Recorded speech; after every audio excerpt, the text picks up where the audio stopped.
ہمارے حضرت شیخ الحدیث صاحب حضرت مولانا محمد زکریا صاحب رحمۃ اللہ علیہ، اللہ تعالیٰ ان کے درجات بلند فرمائے، انہوں نے اپنی آپ بیتی میں لکھا ہے کہ میرے ایک دوست تھے، عالم تھے مگر سیاسی قسم کے تھے، سیاست میں زیادہ دلچسپی تھی، تو وہ ان کی مجھ سے بڑی بے تکلفی تھی. تو حضرت وہ فرماتے ہیں کہ ایک مرتبہ وہ تشریف لائے مظاہر العلوم، تو میں نے مجھ سے کہنے لگے کہ دیکھو بھائی، بے تکلفی تھی تو وہ کہنے لگے حضرت شیخ الحدیث سے کہ دیکھو بھائی، مجھے تمہارے سے کچھ عقیدت تو ہے نہیں، تمہارے سے کوئی عقیدت تو ہے نہیں.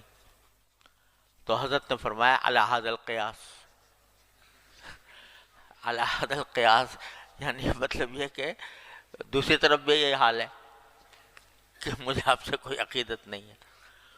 تو کہنے لگے مگر ایک سوال تم سے کرتا ہوں، سوال یہ کرتا ہوں کہ یہ تصوف کیا بلا ہے، تصوف کیا بلا ہے.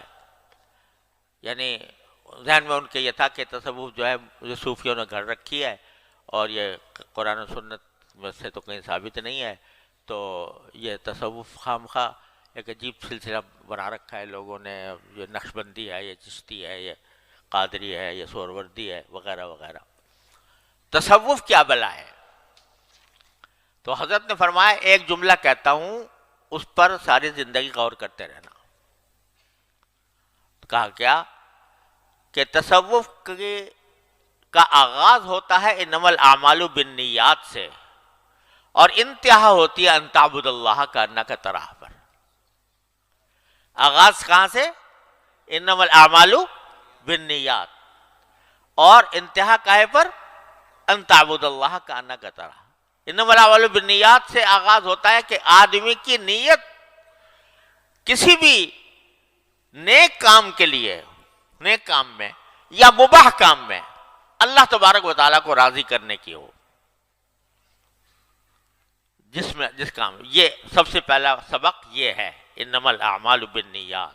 اسی لیے امام بخاری نے اپنی کتاب اس سے شروع کی. پہلا سبق کیا ہے کہ نیتیں درست کرنا، تصوف کا پہلا کام یہ ہے.